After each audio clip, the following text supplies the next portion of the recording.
دیکھیے، ایران اور اسرائیل اور امریکہ کی جنگ جو ہے، یہ جنگ اس کو نہیں کہا جا سکتا.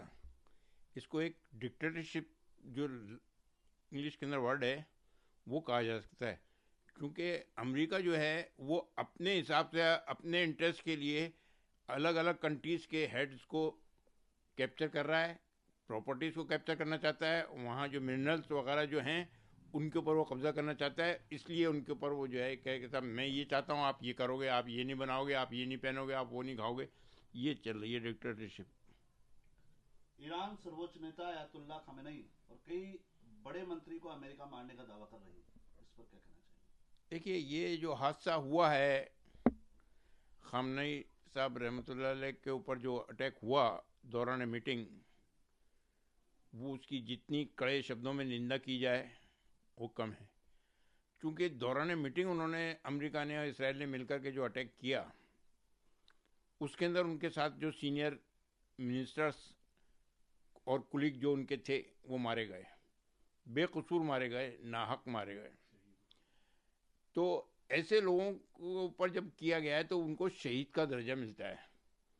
اور یہ اس سے پہلے جو ان کی خوبی ہے وہ میں آپ کو بتا دوں کہ یہ پروفیٹ محمد صلی اللہ علیہ وسلم کے خاندان سے ہیں، حسنی اور حسینی ہیں.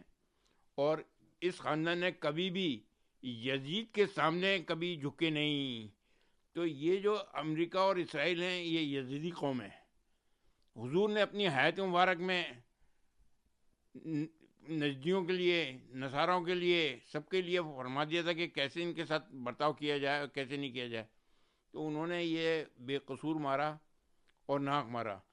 وہ ایران کے سروچ نیتا نہیں تھے، بلکہ پورے ورلڈ کے اندر جتنے اسلامک کنٹری ہیں وہاں پر جتنے شیعہ دھرم کو فالو کرنے والے ہیں ان کے ہیڈ تھے. اس لیے پورے ورلڈ کے اندر جو پینک پھیلا ہے ان کی ڈیتھ سے وہ کم ہے. اور یہ اس کا سارا قصور امریکہ کا. امریکہ اگر کہتا ہے کہ صاحب میں یہ چاہتا ہوں، تو بھائی صاحب یونائٹڈ نیشن کا چارٹ جو ہے نا وہ آپ کو یہ پاور دیتا ہے. جو آپ یہ اس طرح سے ڈکٹیٹرشپ کر رہے ہو کہ صاحب آپ ایٹمک یہ نہیں بناؤ گے، میزائل نہیں بناؤ گے، ایٹمک بم نہیں بناؤ گے، یہ کیا ہے؟ بھارت سرکار سے کس طرح کی اپیکشا؟ دیکھیے، ایران کے ہمیشہ سے بھارت سرکار سے پرانے تعلقات رہے ہیں. پرانی سبھیتائیں جتنی ہیں وہ سب آپ اس کی ہسٹری اٹھا کے پڑھ لو، وہ کیا کہتی ہے اور کیسے تعلقات رہے ہیں.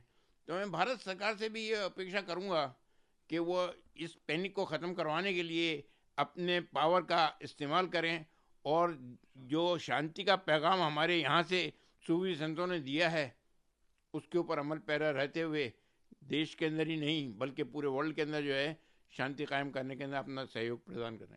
آپ اجمیر درگاہ کے اسپریچل ہیڈ ہیں، درگاہ پرمکھ ہیں، آپ کس طرح کی اپیل کرتے ہیں؟ میں بھی اسی ٹائپ کی اپیل کرتا ہوں کہ جو محبت و اخوت کا پیغام میرے پردادا حضرت خواجہ معین الدین حسن چشتی رحمۃ اللہ نے دنیا انسانیت کو دیا، اور جب تک دنیا انسانیت اس امن و آشتی کے پیغام پر عمل پیرا رہی اس نے اپنے آپ کو ہر طرف ترقی کے دور میں مبتلا پایا ہے. لیکن جب سے دنیا انسانیت نے ان تعلیمات کو فراموش کر دیا ہے، ہر طرف دنیا انسانیت اپنے آپ کو اخلاقی تنزل کے دور میں مبتلا پا رہی ہے.